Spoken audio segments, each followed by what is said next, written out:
Ladies and gentlemen, good evening. I'm very happy to welcome you to the next evening session in this series. My name is Krisztina Kiskátos, I'm an economist, and it's my pleasure to very briefly introduce to you our next speaker, Rachel Garrett, who is the Moran Professor of Conservation and Development. So I'm just going to do it very, very briefly. Rachel is a truly interdisciplinary scientist, and she's also a quite rare scientist from our perspective, because she's basically an American who decided to pursue her research in Europe.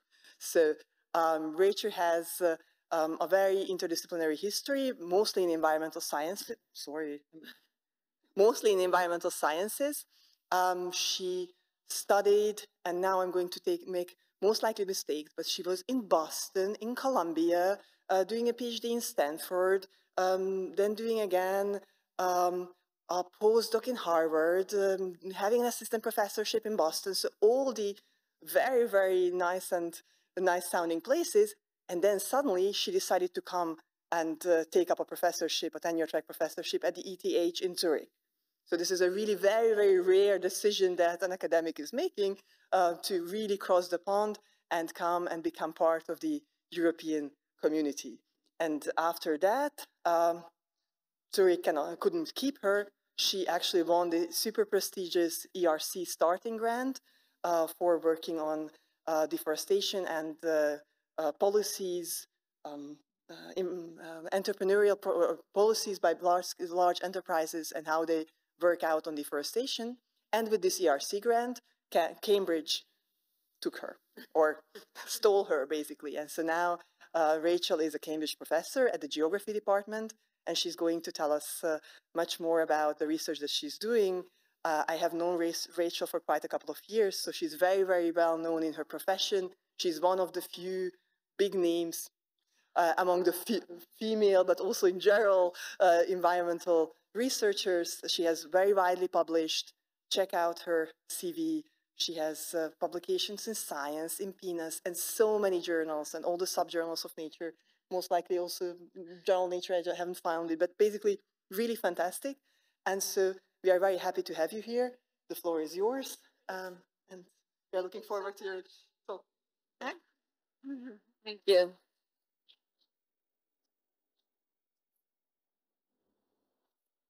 Yes, well, no mistakes that I caught. And also, just a reminder to the students that I was speaking to earlier, I did not do it for those publications in the high-impact journals or all the prestigious places.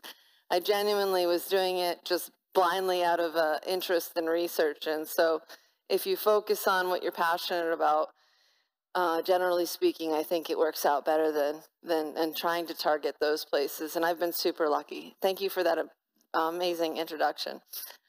So yeah, I'm going to be talking about the research that I've been doing actually largely since arriving in Europe, but also started a bit earlier in the United States, really focusing on these zero deforestation policies, especially the ones by large multinational firms in the global food system. And then I wanted to take you to where my mind has been lately, which is, given the limitations of these policies, which I'll discuss, where do we need to be going in the future? And this is the concept of developing a new economic model around bioeconomies, or in the tropics, they call them socio-bioeconomies. So I'm going to do this in 3 parts. I'm going to start by setting the scene. I know this is a lecture series on tropical forests, so probably you will have heard some of this context before, but maybe coming through the lens of international commodities, it will sound a little bit different. And then I'm going to talk about my sort of hardcore empirical research that I've been doing on these supply chain policies, discussing their effectiveness and equity. And then I will turn at the end to, okay, so we know all this detailed stuff that I've been spending so much time about, but what now? Where should we go from here? And again, you've probably already seen this, but between 2000 and 2022, we've lost 75 million hectares of tropical primary rainforest. These are just the spots since 2015, all in purple here, places that have been cleared in this short amount of time. And 75 million hectares, you might be wondering, I don't know, what is that? That's more than 2 times the size of Germany in tropical forests that's been cleared. It's a huge amount. And while fossil fuels, of course, is the largest source of emissions into the global climate system, this is another big one. It's 18% of gross global CO2 emissions, and it's actually more than all of the emissions from the EU. If it was a country, it would be the 3rd largest emitter after the United States and China. And this is obviously a significant threat to biodiversity. There's many places where there's high endemic species, and when their habitat is cleared from forest to a pasture or a cropland, it's not habitable by a lot of species. Of course, there's some species that still do well, but this is one of the major global biodiversity threats, this large-scale conversion of tropical forests. And what's wild is not only is 72% of this driven by agriculture, a majority of it is driven by just a handful of products. The largest one being cattle ranching by far, and that's predominantly in South America. So if you see this, I guess, I don't know, does this have a pointer on it? Is there a pointer? Is it the green part? Sorry. So if you see all of these areas in red, that's all places where it's been predominantly cattle pastures or soybeans that were the driver of deforestation. And then another big one is oil palm in Indonesia, and then cocoa, rubber, coffee, and wood fiber are other major sources of deforestation. So handful of products causing a majority of the world's deforestation, and a majority of this food is actually going to domestic consumption. That's kind of a myth that it's all going to exports, but this has continued to change over time, and a growing share of it is going to international markets. And that's what's been really concerning, especially to consumers in the EU, is learning that they, when they go into the supermarket, are basically always buying a product that was grown on a land that was recently cleared. And this is particularly the case for Latin America and Asia, where I was just showing a high amount of commodity-driven deforestation. And what I'd like to do now quickly, because this will be very important for the end of the talk, is to position this within a socio-technical regime, socio-technical systems framework, and to describe this first through the lens of regimes, landscapes, and niches. And so we have to kind of understand the broader structures that are leading us to this issue, to understand the different leverage points that we might have for solving it. And so the regime that we're in now is basically one, in which we have these products. This is just all agricultural products, and you can see that there's these really long telecouplings connecting South America, for example, to markets predominantly now in China, also, of course, the major ports in Europe and the United States. So very long supply chains.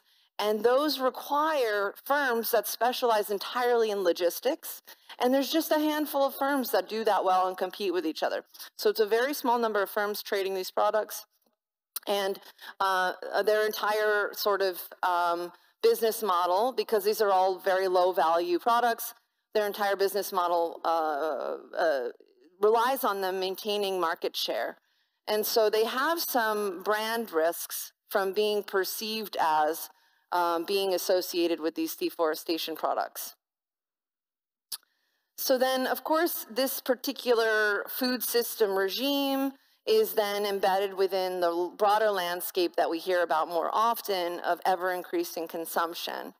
And you have this combination where, of course, there's been population growth, but the most important thing is really the increase in income, the phenomenal increase in income, in particular in emerging economies, adding pressure onto the already high consumption of the global north, and a lot more people living in urban areas, which drastically changes what they consume. And you've got a lot of foreign direct investment flowing to all of these places that can provide those resources to the global community. And just taking the case of soybean production, soybeans, which had very low value until we realized that we could use them as a livestock feed. And what's one of the first things that you consume when you get over sort of the basic lowest income thresholds is that you really want to consume more meat. So chicken, poultry, etc. And so as you have this urbanizing, increasingly wealthy community, you get this massive, massive increase in the consumption for things like soybeans. So that's the landscape. And then within these landscapes, we've now developed this concept of things like nature-based solutions. So we're going to solve these global problems through our investments in the land. And so on top of our demands on land for consumption, we also now demand a lot of things out of land to solve our biodiversity crisis, to solve our climate crisis. So there's a lot of interest in avoiding deforestation, in restoration, and trying to develop alternative sources of income around non-timber forest products, agroforestry, and diversified production. But the point is, with all of these things, is they are just niches at this point because the dominant regime is just continuing to extract food for global markets. So then what do we do about it? Well, rather than tackling the regime or the landscape features, what we're doing is actually just focusing on trying to green those supply chains. And that's what I'm going to be talking about for the next section of this talk. So it isn't really that imaginative, but it is very popular. So as a result of all of these, these processes, you get reports like from Greenpeace that said, okay, I'm going to name and shame an individual company like Cargill, one of the big 5 companies trading soybeans, and I'm going to make sure they're on every newspaper and that consumers in Europe are aware of this and get investors worried about it. And through all of this, and in line with increasing transparency data about who's sourcing from where, okay, we know exactly how much soy Cargill's sourcing. All these companies then in the mid-2000s early 2000 to 2006, 2008, they started adopting these policies called zero deforestation commitments. And then also they, of course, have now added on a bunch of things. Their commitments have things about agroforestry, about restoration. So I call all of these forest-focused policies because they're not all just about zero deforestation. You can take the example of Nestle's commitment on deforestation and forest stewardship. But anyway, there's boatloads of these. They've been growing rapidly. They're super popular. But when they were starting to come online, we didn't actually have a lot of research about them. At the time, what we had a lot of research about was individual certification programs. And certification programs are actually largely developed by civil society, by NGOs, Rainforest Alliance, UTS. You'll see some of these names on there. There's also things like bird friendly. And then also a precursor to zero deforestation policies was individual company codes of conduct, like AAA standard and 4C, which are all for coffee. So when I started studying these things, I wanted to know what is everything we know about any type of voluntary sustainability standard. And putting together all the data through a systematic review, you can, of course, see most of our lessons are coming from coffee, which is unfortunately a subtropical product with very different ecosystems than these other major deforestation drivers. So not a huge amount you can learn. Obviously, it's spread between a bunch of different standards, so it's hard to take lessons. And then the literature on actually rigorously assessing the effectiveness, conservation effectiveness, or livelihood impacts of oil palm, soy, and cattle is quite limited.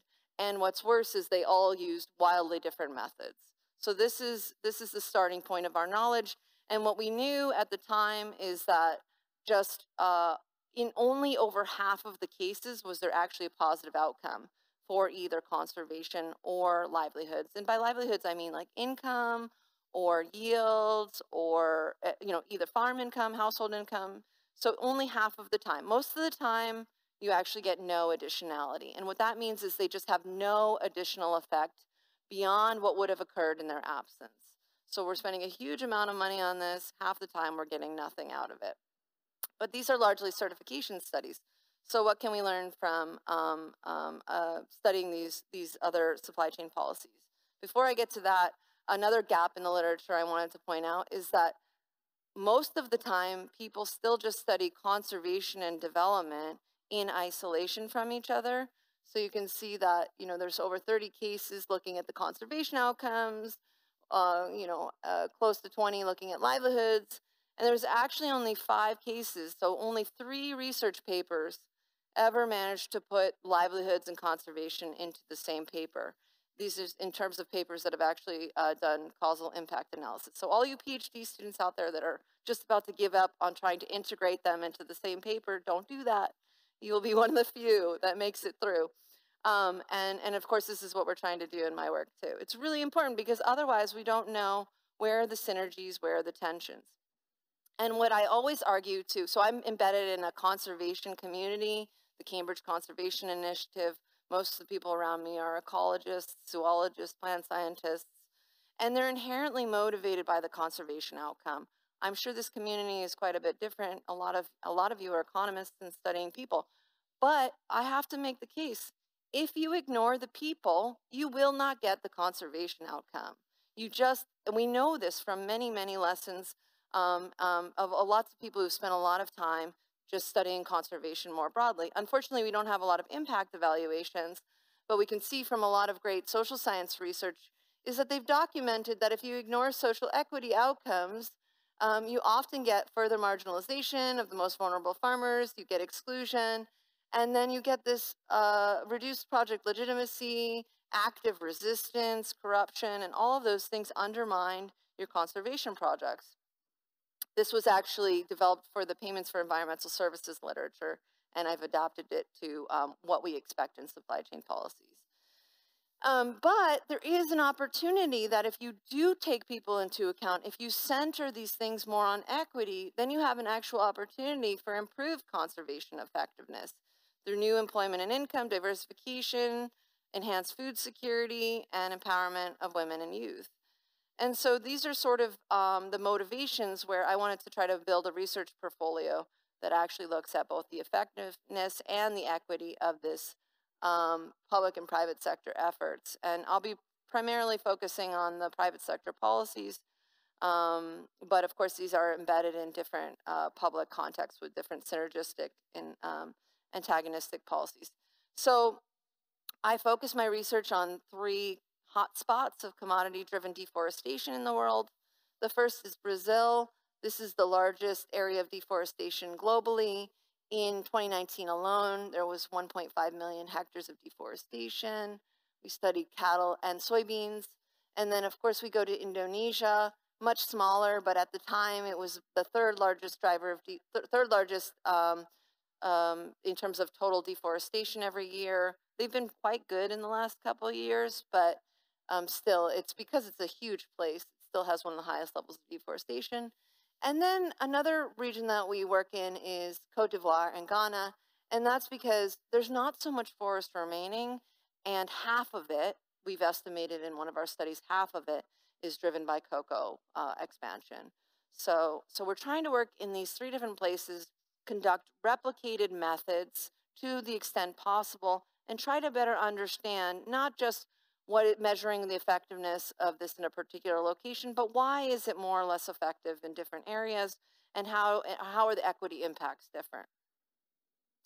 Just to say, I have a wonderful team working with me across these different regions, lots of great PhD students and postdocs, some of whom have already gone on to their excellent careers.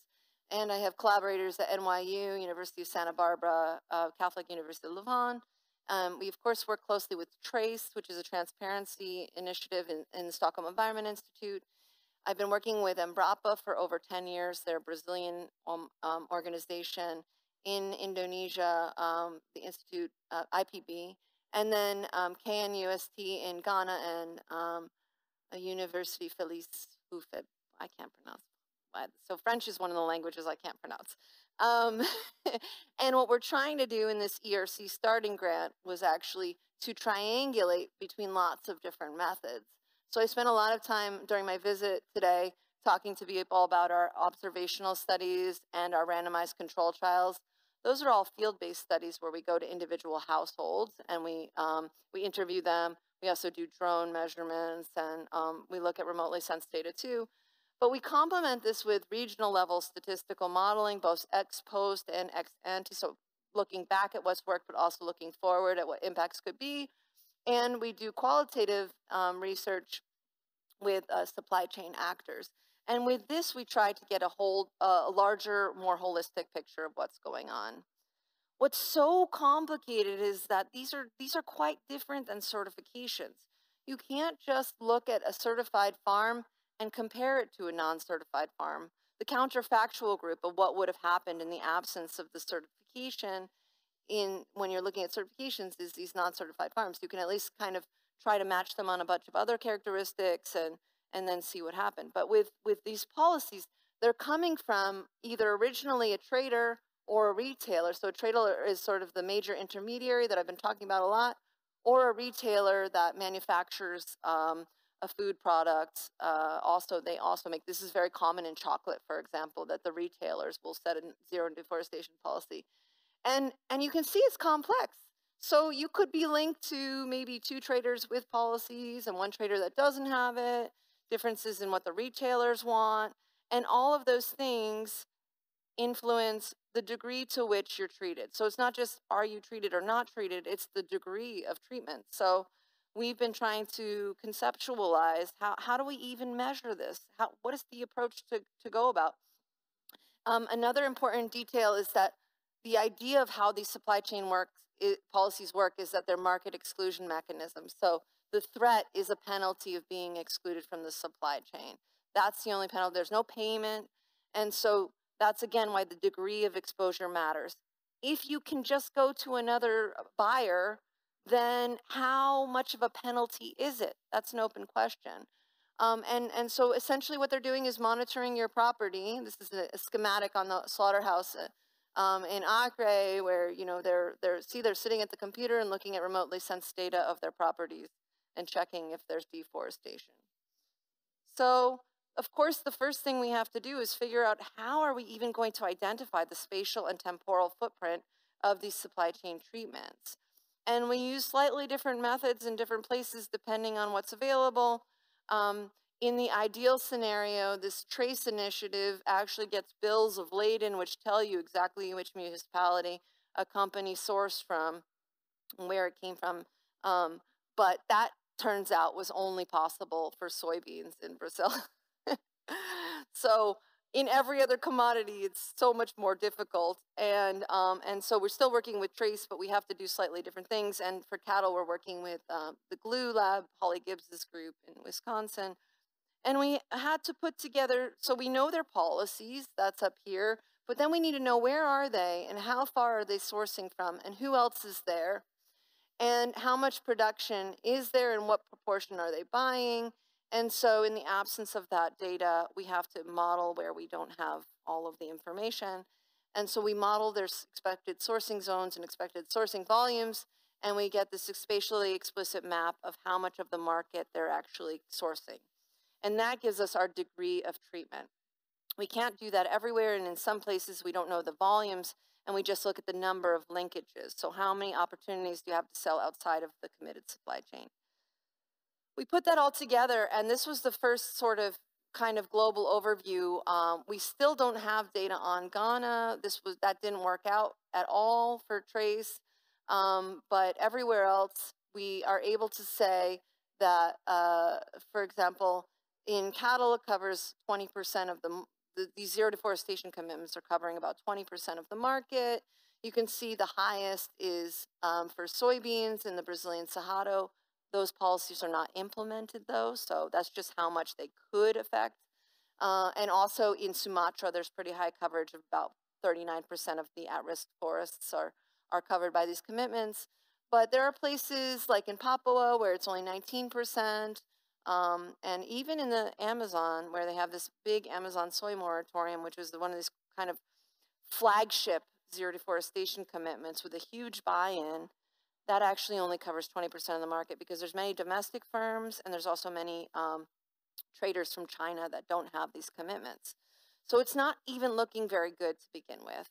These commitments are only covering 20 to 40% of the at-risk regions, and it's slightly different metrics in these different places, but about 20 to 40% of the at-risk regions that could be deforested for these commodities. And just to say, this is still a black box. Despite years and years of working on this, we still have a lot of unknowns where we can't match mills and figure out who they're selling to. And this is so that's oil palm Indonesia. This one is in Cote d'Ivoire. And for example, this paper was pretty important for the EU deforestation regulation. You can say, gosh, we can only trace 44% of the supply chain for cocoa. So this idea that the European Union is not going to source products associated with deforestation is actually quite difficult to implement. All right, so now we want to know what's the impact of these policies. We take different econometric modeling approaches in different places. This one's just kind of a more elegant example to show you. For those of you who are not familiar, the idea is that you want to be comparing places that are at least on a similar trajectory to be able to understand what is the additional impact of the policy. So what we're measuring here is kind of their deviation from the trend that they would have followed. So we're comparing them to this counterfactual group, and we end up looking at the difference between the treated and the counterfactual group in terms of the deviation of the treatment group away from what we would have expected. That's the concept. So we have to, in this case, because we're not dealing with individual certified farms, we have to then decide what is the threshold for being treated. And, again, we could use a continuous treatment, and we've also done that. But just in this case, as an example, I'll walk through in the soy, we ended up settling in our main papers, and this will come up in our global model too, that if you've crossed the threshold of covering more than 50% of the market with your zero deforestation commitments, that's a sufficiently high level of market coverage, and you're treated. We, of course, did robustness tests on that. And then just as an example, I'm going to show you what are the outcomes. Like, they've all used different econometric methods because the data is slightly different. And the one that I've shown is soy, but there will be different methods underlying the other ones. So what did we find for soy? This was actually quite effective. This is a pretty big effect size. Being in treated area reduced soy-driven deforestation by 55%. There's quite a large confidence interval there in terms of the amount of hectares avoided, but needless to say, we're confident this was a pretty big effect on soy-driven deforestation.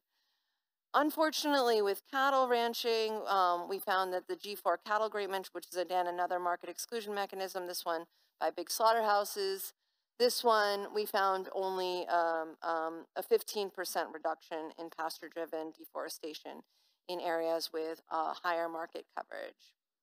And then in Indonesia, I don't even have this neat graph to show. I wanted to show this one for a reason. So we see zero change in deforestation in Indonesia as a result of these zero deforestation commitments. Why am I showing you this graphic instead of one that just shows two lines basically overlapping? It's because I wanted you to see, we know why they had no effect. It's because so look at, first of all, this is important. So pink is where there's no zero deforestation commitments, and green and blue are ones where there's at least some level of zero deforestation commitment. We didn't compare to the pink ones because we did not have parallel trends. They were not a comparable group. We could not use them as our counterfactual. So we looked at places with high and low deforestation. And essentially what we found is that in all places, deforestation went down. So it's not like, okay, these policies didn't work. It's that they didn't have an additional effect because deforestation went down everywhere. And that was because of the public governance context and a lot of other factors that could have been involved, prices, et cetera. And we're going to follow up on this. But just to say, these are pretty small. So we have a pretty good example with soy, 55% reduction, but very low additional deforestation avoided for pasture, and none in oil palm.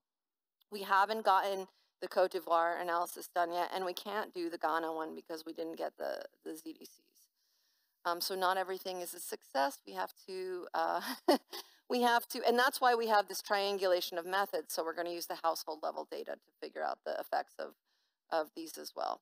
And then we started looking at, okay, in places where the policies haven't been implemented yet, what would happen if they were implemented, if we sort of extrapolate from the effect sizes of treatment in the Amazon and we bring that to the Cerrado. Of course, it's not perfect, but it's better than past studies. And so if we take that effect size and we know the market share of the commitments in those regions, what would be the avoided deforestation?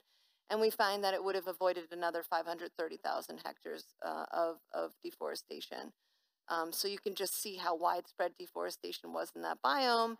And by not implementing these policies, we can show what a missed opportunity was, at least to save this much forest. This is double the amount, as we say, almost double the amount that we saved from the Amazon soy moratorium. And to put it into context, oh, it's not popping up. I'm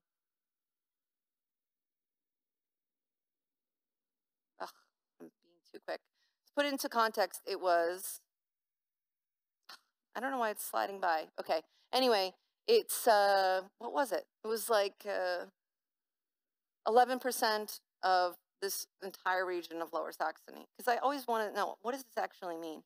Or 45 times the size of Göttingen. So it's a pretty sizable amount of deforestation that could have been avoided. All right, so we know there's low effectiveness of these policies. The next question we want to ask is why? And also, even with this picture, which we think is all of those estimates that we gave you, that I just gave you, those are probably upper bounds. That's probably the best case scenario because there's this problem called leakage. And that means when you implement a policy somewhere, it's highly likely that there's going to be some displacement of that behavior you were trying to control to an actor that wasn't covered by the policy or a region that wasn't covered by the policy. And so this is kind of a case where, for cattle, where not all actors are covered by the policy. And what happens is you're a cattle buyer, you have a zero deforestation commitment, and you can only monitor your direct suppliers as of right now. And of course, what we need to be doing is monitoring everyone who could be, indirectly supplying you as well, but they can only monitor these people. So there's an opportunity to basically launder deforestation through compliant suppliers. You can raise calves on land that was deforested and then just sell it to a cow finisher. You can also just avoid the commitments if they don't cover enough of the market. That's the kind of story I've been telling you already. If you don't cover enough of the market, you're not going to have an effect. So this one is just low additionality because you don't actually cover the whole market. And this one is a spillover, an indirect sort of, oh no, this one's also low additionality because you're laundering the product into the supply chain. It's only a spillover if they then change market segments as a result specifically of the policy, okay? So what we did in this case is get all of this market transaction data and map out where in the supply chain different cattle ranchers were and what was their deforestation behavior. And you can already see that there are some problems with these commitments. They're missing huge parts of, in this case, this is the Brazilian state of Pará, has the highest deforestation rates in the Amazon. We're now doing this for kind of the entire Amazon, but in this study, we just looked here, and you could just see all of these people have an opportunity to avoid the zero deforestation commitment, all the ones in red and orange, and then the ones in light blue have an opportunity to launder their product. And this is just what it turns out to be. A majority of the low additionality in this cattle ranching case is because they can just avoid the companies. So this is not a policy that's going to work basically until you get enough firms adopting it. And everybody's focusing on laundering, and it is really important, but it's a much smaller component. And then another thing that's really interesting, and you can just see direct non-compliance. So there are cattle ranches just selling to these firms that are deforesting. We did not find, though, that there was any evidence of leakage, that somebody was specifically changing market segments as a result of the policy. And why would they? They can just keep deforesting. There's no incentive to change what you're doing when you can still get away with it. So low additionality, you often also get low spillovers. And then we wanted to see, okay, well, for the soybean moratorium, that one was quite effective. It reduced deforestation by 55%. But what happened globally as a result of what was happening in the Amazon? And to do this, we have to have a counterfactual of what would have happened in the absence of the policy, like I was saying. And in that case, we also have to take into account this fact that demand was continuing to grow for soybeans, as I said. So the counterfactual scenario has to take into account all of these changing supply and demand dynamics. And that's why we use the global equilibrium setup, where we could model the entire system and then simulate the effect of the policy. And just to say, we again use these market share thresholds to determine if a place was treated or not by the soybean moratorium. We looked at a bunch of different cases. I'm not going to show them all to you. We also used this to look at what additional effect like the EU deforestation regulation type of policy would be. And actually, you don't get so much more avoided deforestation, and that's because the EU doesn't control that much of the market. But just to say, even in the case of the soybean moratorium, where I've already showed you that it had quite a significant reduction in deforestation, so that's here. All of these areas here are what we've avoided in terms of deforestation. And all the areas in blue are where deforestation has basically gone somewhere else. So we found it going to untreated municipalities in the Amazon, as well as in other biomes in Brazil. We didn't find much leakage to other areas. So the point here is that it's quite likely, given our simulation results, that there was a huge amount of leakage within Brazil where deforestation just went to other biomes, and that offset the amount of avoided deforestation we estimate by about 50%. That's a pretty significant reduction. Okay, so from this detailed research that I've been devoting my life to, I can say that they have met, these ZDCs have, these forest-focused supply chain policies have had a measurable impact in reducing deforestation when the companies control a majority of the market, or there's actually a deforestation threat. In the case of Indonesia, there was a significant market coverage, but not a big deforestation threat during the periods where these policies were actually implemented. And those were the numbers I showed you. But most committed companies have not implemented their policies in key at-risk regions like the Brazilian Cerrado, like the rest of the world that I'm not studying. All of those places are where there's not policies implemented. And there's a low overall effect with relatively high spillovers. They don't cover enough of the market there to stop deforestation, and they don't cover indirect suppliers. The domestic market remains a massive challenge. So do you remember when I showed you the table, and it said that only about 30 to 35% of this production is going to export markets. The rest is going to domestic markets. So just by definition, these international supply chain policies are not going to do much about the domestic markets.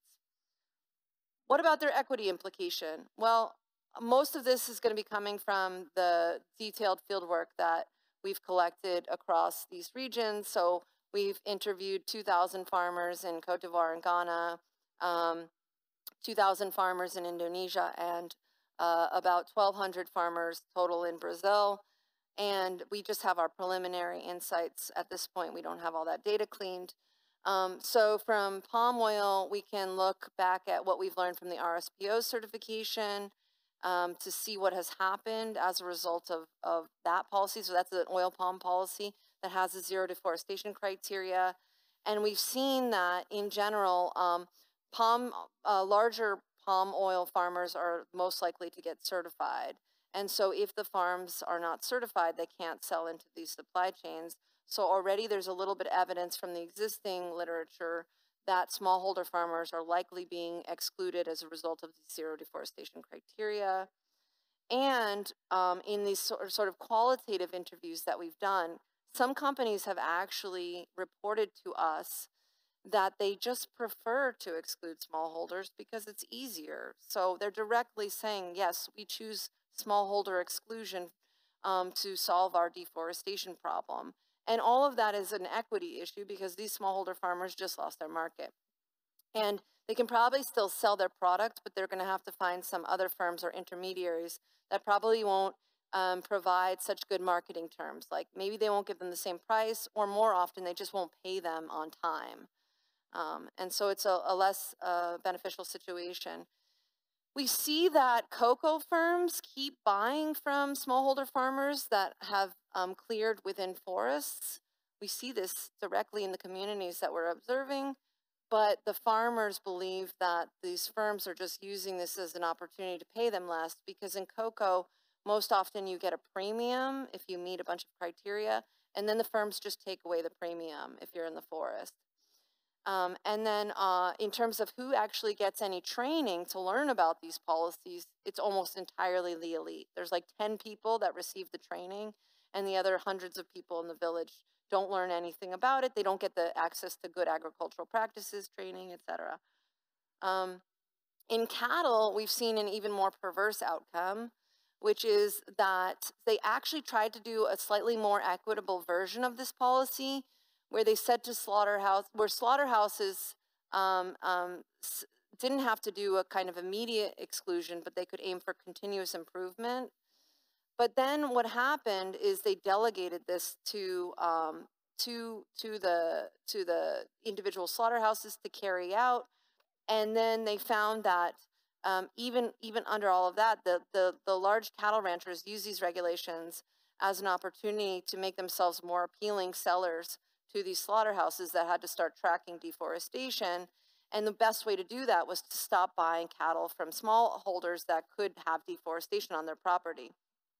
And what we saw quite rapidly was cattle ranchers deciding to produce calves on their own farms and becoming vertically integrated, and then just not buying anymore from smallholder farmers. And I have to say, a majority of the cattle ranching farms are smallholder farmers. So they're not covering a majority of the area, but it is a majority of the farmers. So basically a huge chunk of these farmers just lost their access to larger slaughterhouses, and now they have to go to these pretty small slaughterhouses that don't pay them or cheat them on the weight of their cattle carcass. All right, so then that begs the question, are these efforts, what are they doing? Are they working? Would we call this working? And who are they working for? I think the answer should be pretty clear, that even if we can prove additionality, they're not really working for global forest conservation.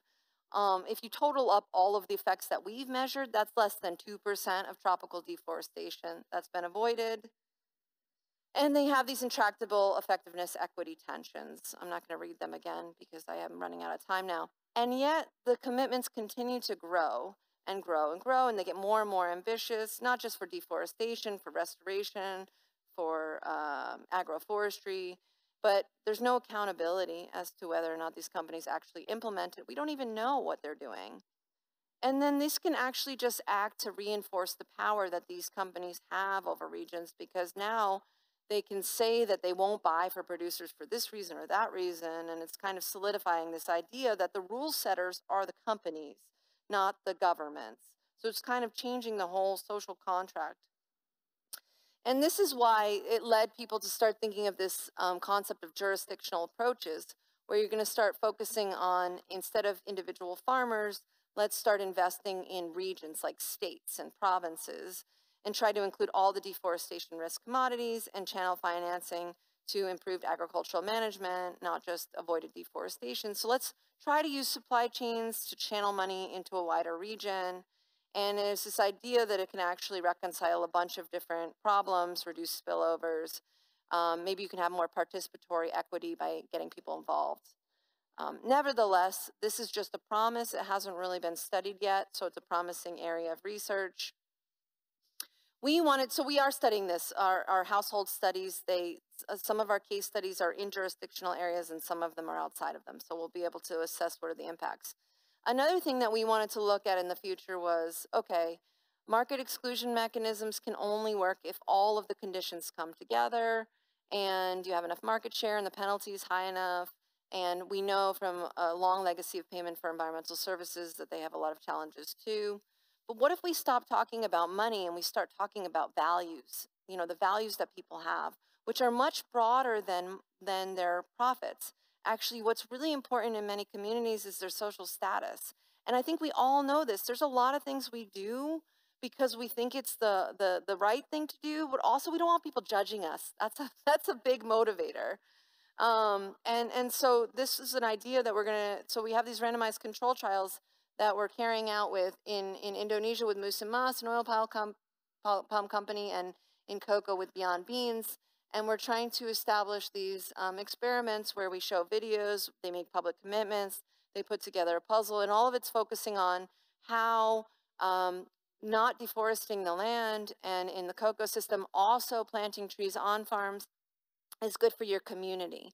and try to establish these community level norms where people are watching each other and judging each other and trying to advocate for conservation behaviors. So I can take questions on that later. But quickly, I want to make a point about these socio-bioeconomies, because I haven't done research on it yet, but I was involved with this large effort from the UN Science Panel from the Amazon to talk about what would we need to do to transition out of this situation where our conservation policies are somewhat effective, but still we have the highest level of deforestation in the Amazon than anywhere in the world. So the point I want to leave you with is that we can keep trying to fix supply chain policies, but the existing failures that they experience are underpinned by a broader development approach that's based around this commodity extraction for global markets. And so this is an economic development model based on ecological degradation and elite capture of most of the benefits, and it's all in hyperdrive because of globalization. It didn't start because of globalization. This all started way back when these regions were colonized, and we started using them essentially to provide goods, often luxury goods, to the global north. So there's this context of growing demand for meat, minerals, and energy, and growing demand on land to solve our environmental crises.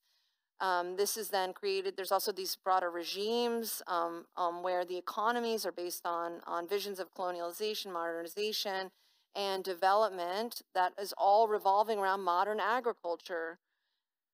And then all of this, we try to institute these nature-based solutions and avoided deforestation projects, but all of this counter pressure is going in the other direction.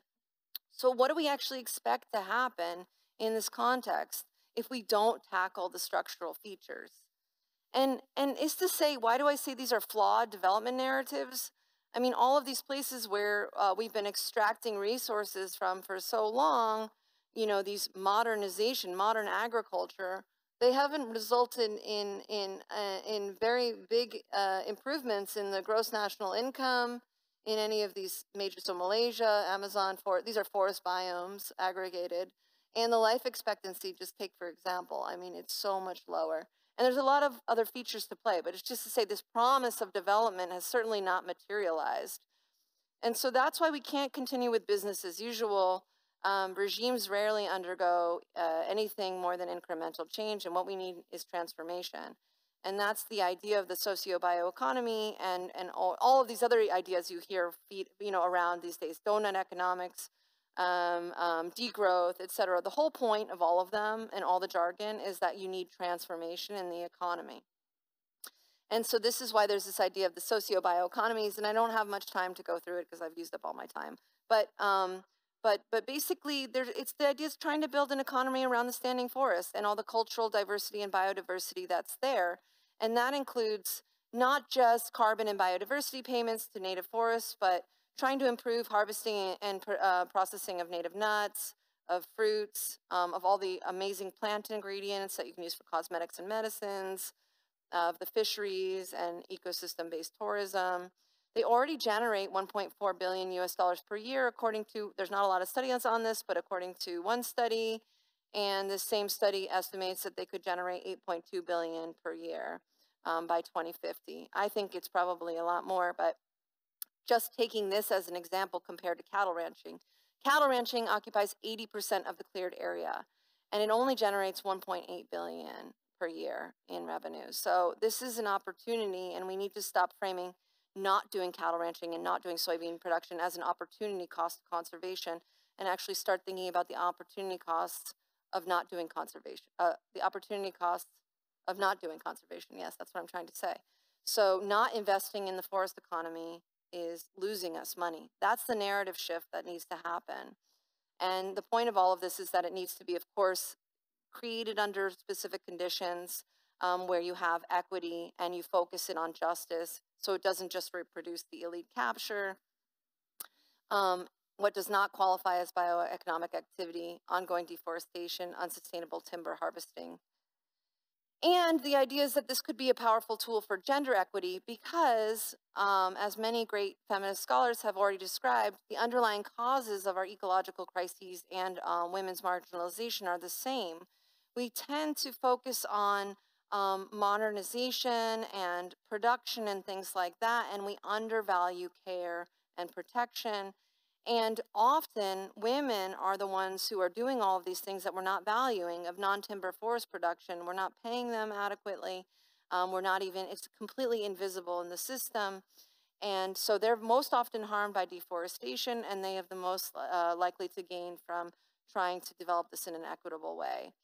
So to tackle this, you have to adjust all of the systemic patterns. You have to tilt the landscape, destabilize the regime, accelerate and stimulate these niches of sustainable development, and provide coordination. I didn't create this language. It's from, socio-technical transition scholars.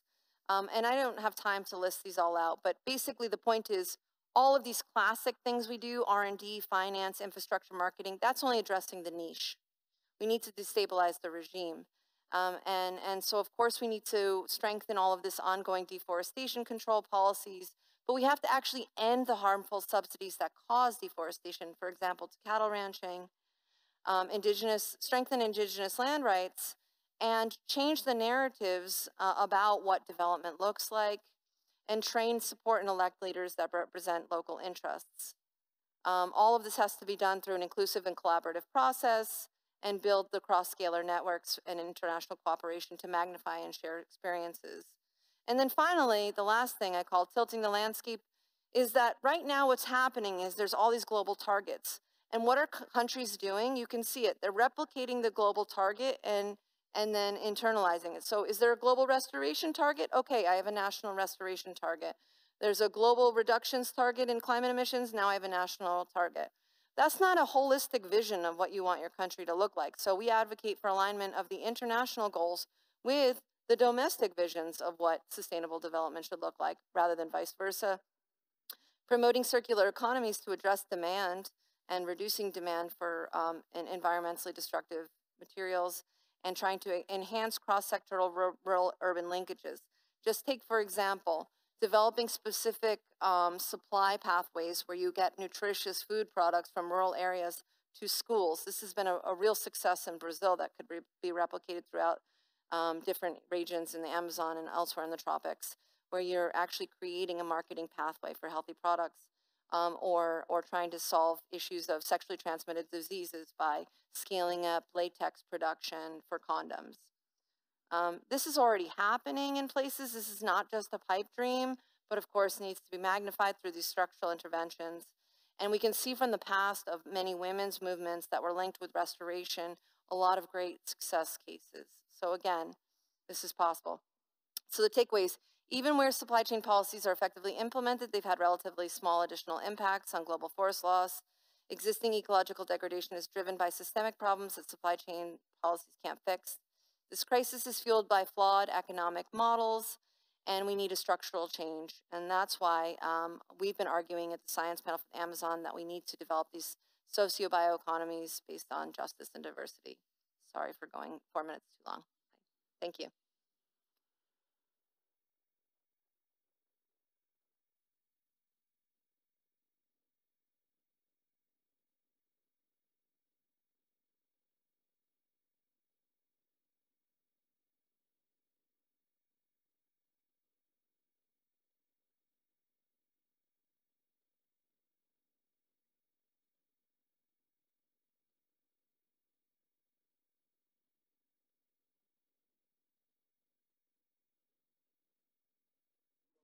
Yeah, sorry. Mine is on now, right? Yeah. Feel free to take a moment. I know I was rushing.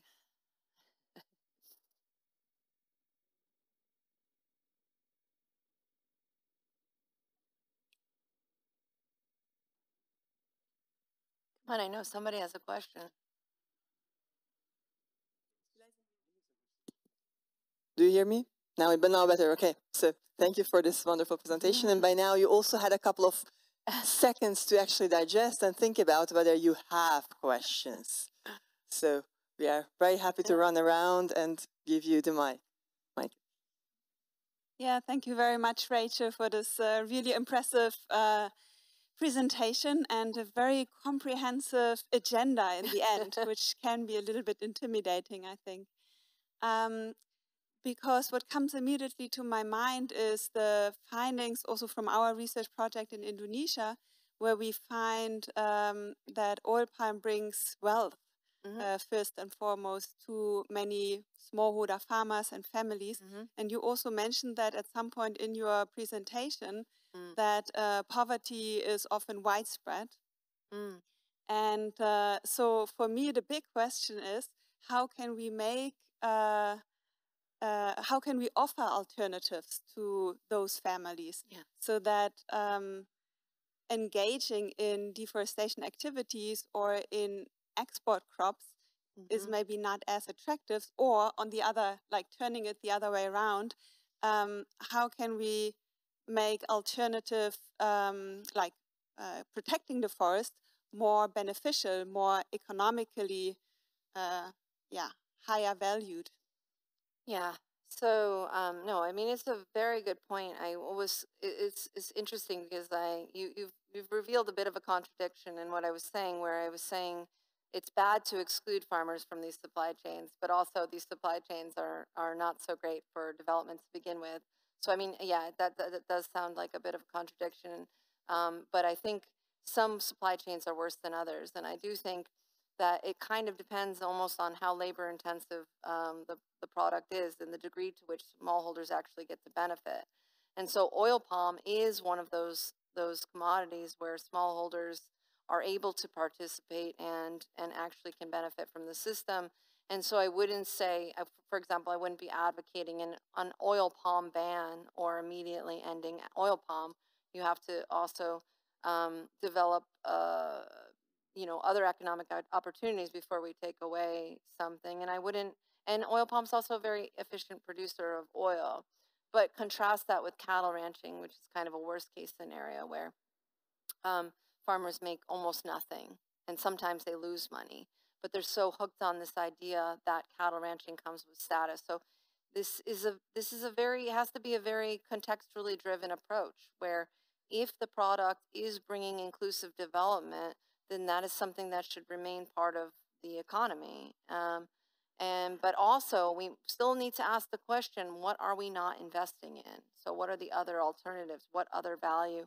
I mean, in these oil palm landscapes, women are often producing other products, and they're all imbued with different social status. And who decides, and what do we end up valuing and creating markets for? So I can't say exactly what the solution is in oil palm in Indonesia, but for example, oil palm in Eastern Amazon, the systems that seem to work best are the ones that have a more complex agroforestry, where they can also sell valuable fruits. And you can't sell like an infinite amount of fruit into the system, but having some diversity there as well, and also trying to develop better cold storage and better processing for those fruits. So yeah, I mean, I guess the point I was trying to make is that there's two dimensions to it. It's what you do on the land, and it's how you develop the broader value chains and economic structures around them, and also, of course, the governance of them. And so anything could theoretically be part of the economic portfolio, so long as it's not ongoing deforestation and timber extraction, because those we know are undermining at this point the natural capital basis in terms of rainfall in the region, flood protection, erosion, etc. So the point is not that oil palm per se is so terrible, but that ongoing deforestation for oil palm is not so good. I don't know if I answered the question, but it's a tough one. I think the solution is not taking away oil palm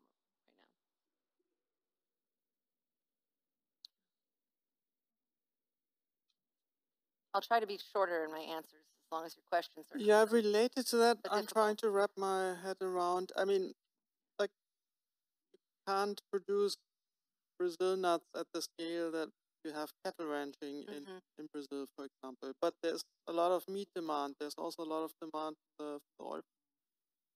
So, I mean, aren't these rather small-scale solutions? So, I mean, how can you? Well, the thing is, like I was saying with the cattle, is okay, there's a lot of demand, but what value is it actually bringing to the landscape? I've been studying these landscapes for for 15 years, and where there's cattle ranching, there is no development. Soybeans are another story.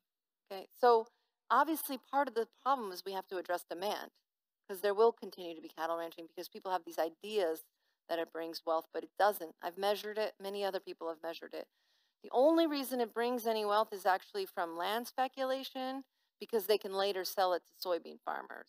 So they're holding on to it, and that can make it economically positive. So it depends on the case. Cocoa is another one of those things where farmers are not making very much, and there are a lot of different opportunities in the areas that they work. But the country, the governance system there is quite flawed. So part of the problem could be solved by, not artificially keeping prices at such a low level, and actually, allowing there to be some heterogeneity and quality differences, bringing more local processes so that the chocolate companies don't capture all the value. So it's going to be a different solution in every case. I can say unequivocally that I think cattle ranching is the flawed development model. For soybeans, cocoa, and oil palm, it's about tweaking the system around them and addressing demand. And also, just to say with Brazil nuts, I think I actually had a slide. I might have deleted it, but it can be anywhere that there is healthy forest. And what's very interesting about it, I don't know if I have it. I took it out. But basically, there's like 200,000 indigenous people harvesting Brazil nuts already, and so it's in some ways it's not widespread in terms of the amount of area it covers, but it's actually kind of widespread livelihood practice. And where what Brazil's not doing right now? Exporting any of their Brazil nuts directly. They actually go to Bolivia, and then Bolivia processes them and exports them to global markets. And a lot of the stuff gets even sent out of Bolivia and then processed elsewhere in the world before getting sent on. So the value's not coming locally.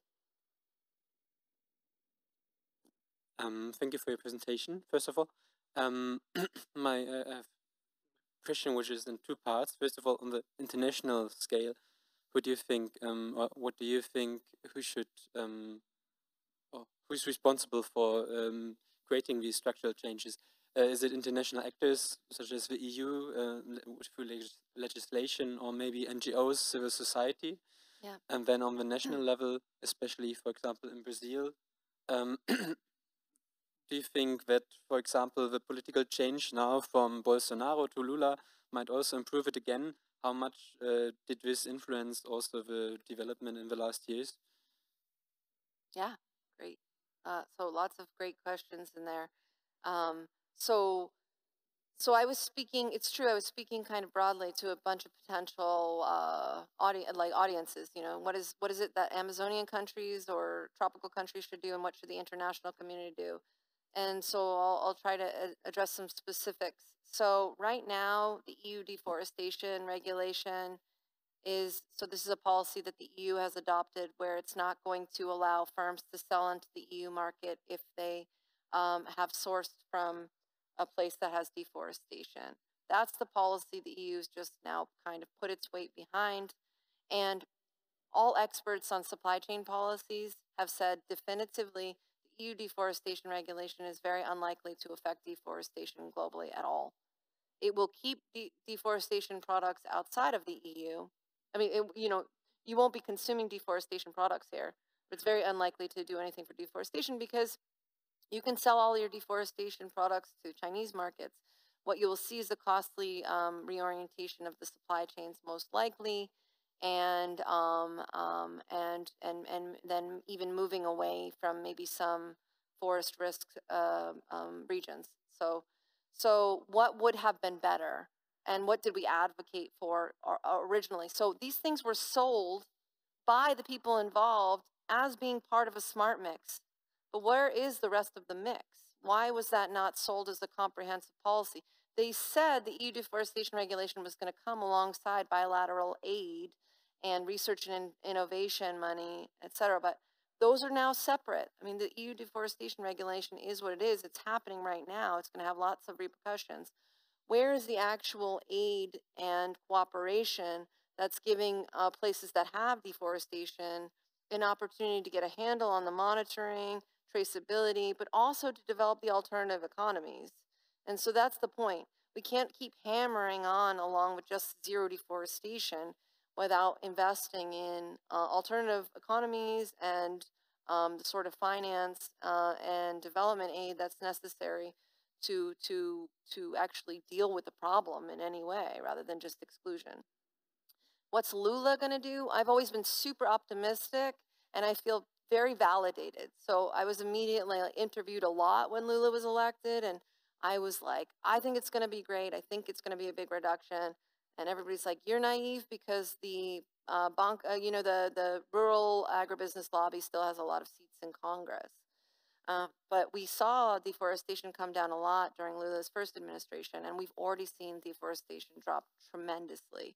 So I think that it has a big impact. But what's so brilliant about Lula is that he, in his very first deforestation plan that they published already, it has the bioeconomy in it.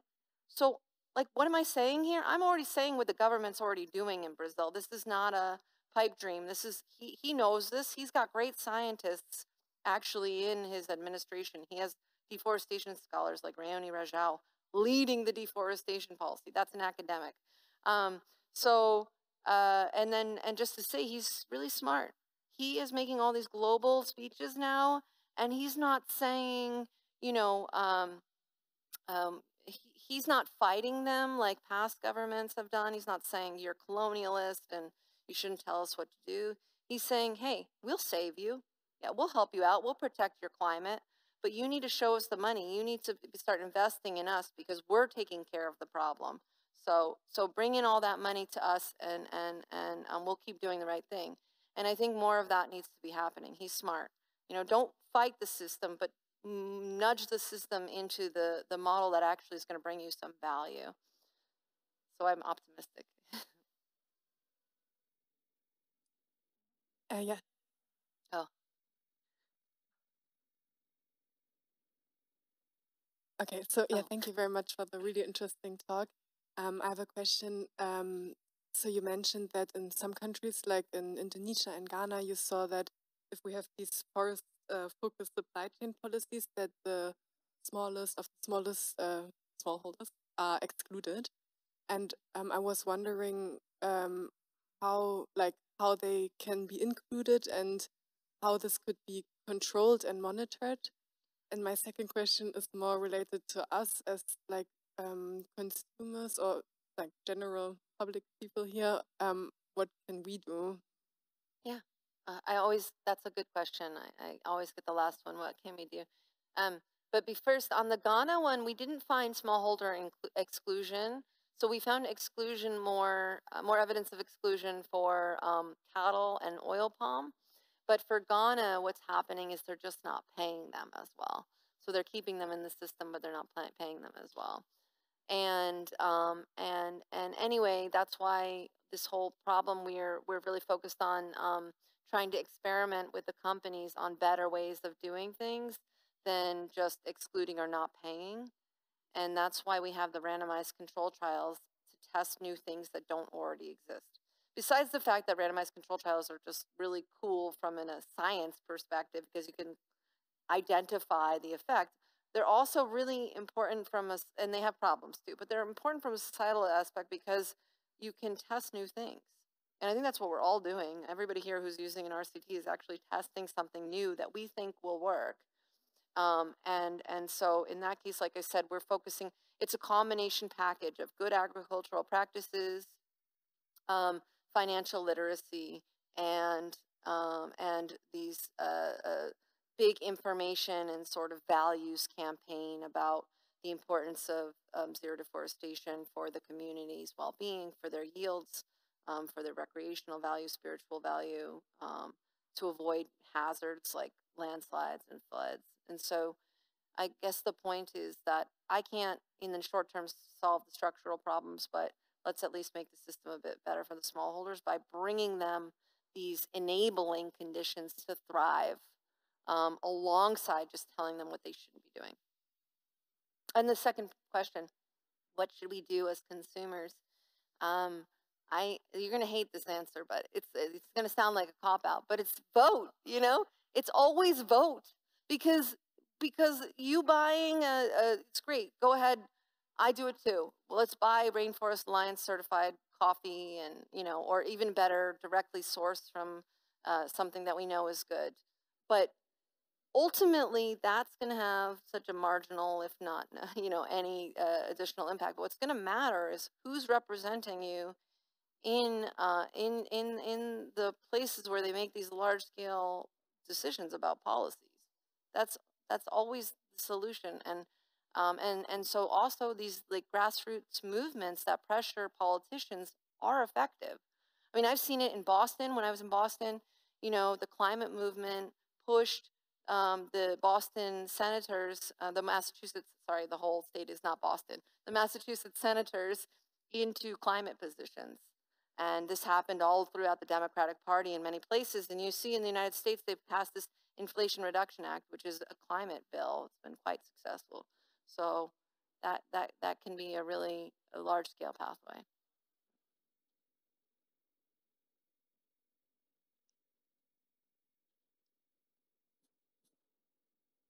Just taking that up, what he said with buying Rainforest Alliance and whether that makes a difference or not, because this is something that I often think about doing this type of research, looking at the effect of standards, and then you talked about this. The effect might be marginal. Sometimes farmers don't even know whether they are certified or not. But then on the other hand, I mean, giving this message to consumers that, it doesn't make a difference what you buy and what you consume. Yeah. That's also right. That's a bad message. That's not very nice. But then I'm also wondering, is it the right message? Because maybe we have to see standards in a different way in terms of they are signaling to some extent what consumers want, even if that is not perfectly implemented in the producing countries. But often we're just looking at snapshots. And I mean, to some extent, the question is, how do the production conditions develop over time? And if we are working on certification and preserving biodiversity, for example, this may have a longer term effect to avoid that, let's say, the production systems move into a less favorable direction. Sure. Yeah. So I'm just a little bit afraid of that message of, okay, standards don't make a difference, and that's why, because I often hear people saying... I shouldn't have said that. I actually 100% agree with you. I should have said a more sophisticated answer. There should be a sort of hierarchy, of importance. And so the certifications have a role, and one of the roles is actually not on their impact on deforestation or restoration, is they actually make a lot of farmers better farm managers. So they make them kind of take care of their accounts and they become more organized. And if you ask them, a lot of them will say, at least in Brazil, where I've interviewed farmers more directly on the certification side, it's like, I like this because all of a sudden I actually know how to keep accounts of my farm. So they have a role. Secondly, they could have an important psychological effect on consumers of sort of better cementing, this conscientious consumption and decision-making process. So that's fair. But two things. I would rather consumers pay more attention to the retailers they purchase from, because retailers can make informed decisions about what they sell. So that's an answer I normally say, but I forgot to say. So focusing less maybe on the individual purchasing decision of the consumer, but more like the meta purchasing decision of the consumer by saying, I'm only going to go to supermarkets that carry only these certified products, and sort of scaling it up a bit. But then I also worry about this broader thing that the critical geographers always bring up, which is that if we continue to focus on certifications and supply chain policies, that will take our eye off the ball. And so, of the broader changes we need to make. And so we need to keep these things in the picture, but we can't say they're enough. And so that's a more nuanced answer that I shouldn't give. They should not be used as a distraction from more meaningful changes. So I 100% agree with you that they have a role, but there should be a hierarchy. It's like, what's the most impactful thing we can do? Get better politicians in. What can we do in the short run? Make sure we shop at retailers and pressure those retailers to carry only good products. And then, even if we can't do that, then let's only buy these things. part of what makes your answer also hard is when you say get better politicians, you also mean get better politicians in Indonesia and get better politicians in Brazil. Yeah. And that's not something that is up to us, but basically that was also something that was missing from the first part of your presentation. I was very happy when the second part was much more focusing on that one, because exactly, if you are pushing everything to consumer sovereignty, if you're pushing everything into this, the corporations have to take care of that, then there is all this self-selection and even selective implementation and leakage and spillovers and everything. So I think national policies, local policies, and also local and national demand for conservation matter a lot. And so one of the major questions, I was also very curious how you think about this, but then you started also presenting. Yeah, and I could have given a different talk that actually highlighted more of the excellent research on national policies lately. Or also local demand for. So absolutely. What is the local demand for environmental services and how does it interact with, because I would expect that these different case studies do not only depend on how the global market looks like, but also on how strong local support is in case of a moratorium, in case is leakage natural or is it actually something that is very easily preventable? You're 100% correct. So if anybody watching this is not an expert on the issue, that's a very important point to make. Yeah. So I was biasing towards my own research for sure, which has unfortunately been super focused on these corporate policies and not on measuring the effects of the national policies. As to say, one research we have that we haven't finished, so I don't know the answer, but we hypothesized, we were trying to measure what was the effect of the deregulation during Bolsonaro. And because you could see it, but measuring it is a bit more tricky. So how much did deforestation increase because of the change from Lula to Bolsonaro? And I mean, we saw it was a massive jump. So the most important thing is the national policies, 100%. Was that person back there that was originally trying to ask, or no? Oh, I was trying to not looking right now. Socially pressure them into putting up their hands. So no, quite good at withstanding pressure. So. If not, these are all really good questions, and you've identified all the holes in the presentation. If not, thank you very much for this wonderful presentation. Thank you very much for staying with us, for listening, participating, asking questions, and hope to see you around next week. And for you, a lot of success to actually coming up with good solutions. Thank you so much.